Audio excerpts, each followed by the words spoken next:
Contre les fumeurs, le maire de New York n'y va pas avec le dos de la cuillère. Bill de Blasio vient de signer un arrêté portant à 13 $ minimum le prix du paquet de cigarettes dans sa ville, soit 10,80 €, soit une augmentation de 24% d'un coup.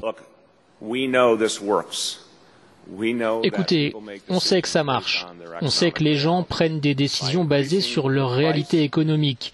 En augmentant le prix, de moins en moins de gens vont choisir d'utiliser ces produits et nous pensons que cette hausse de prix va à elle seule réduire le tabagisme de 6%.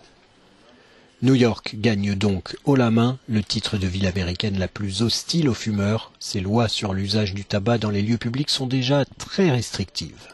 Il s'agit d'un arrêté qui va sauver des vies. Cela fait partie de notre objectif général qui est de réduire de 160 000 le nombre de fumeurs new-yorkais en 3 ans.